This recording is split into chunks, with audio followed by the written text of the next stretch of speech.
We are the Southern Michigan Paranormals, and we are here tonight in Howell, Michigan. And we're investigating 3 sites. We're doing the Chinese Delight building, which I believe was put up around 1870, 1880.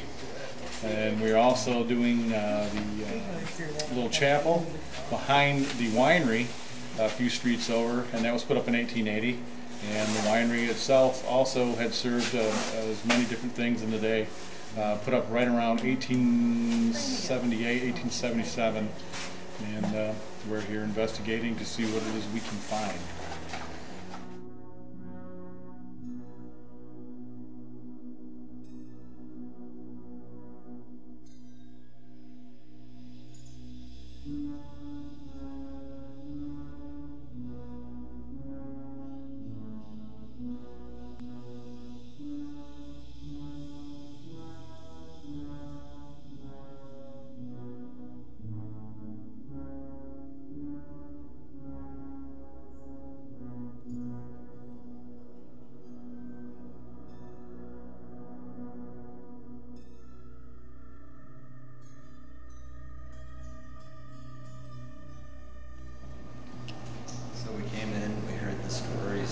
Heard the history of the church, heard the stories of the hauntings, which amounts to very little. It's the lady's mother who's possibly seen something.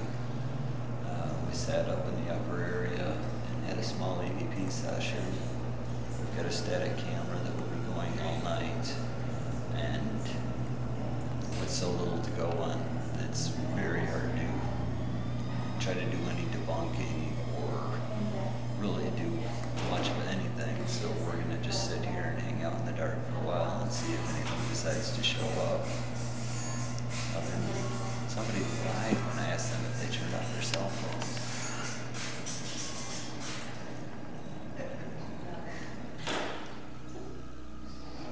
Whose was it?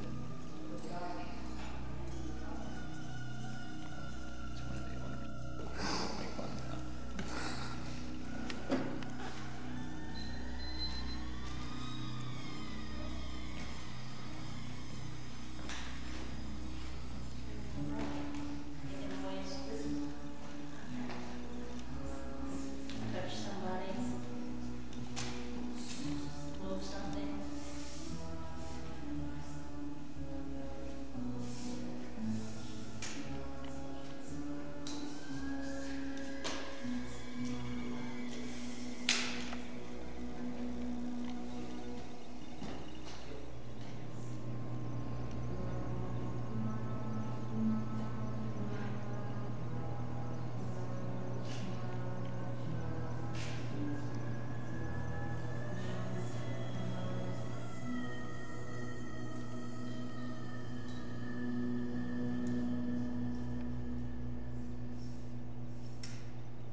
Spent probably about a half an hour inside the historic wedding chapel here in Howell.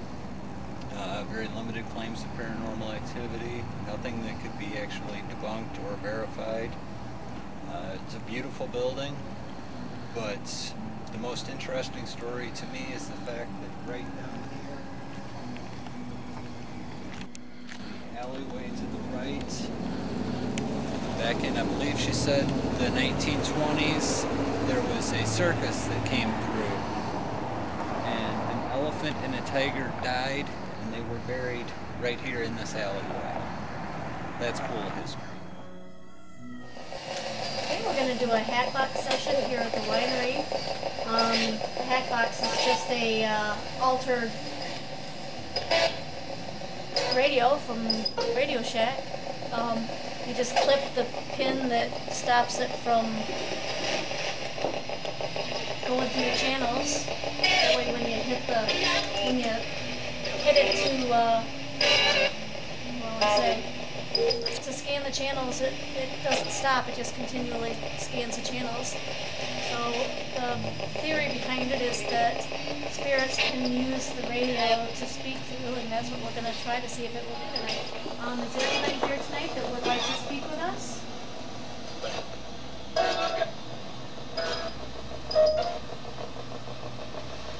Can you give us your name?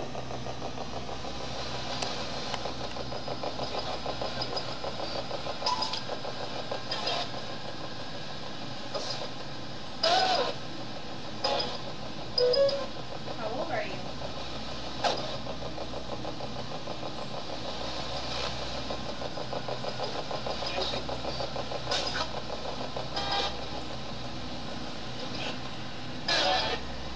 I'll tell you the cool thing about this is sometimes you won't get stuff, but you'll go home and you'll listen later on, and there will be EVPs that will come through that weren't on the radio, but something has used this. Anyway.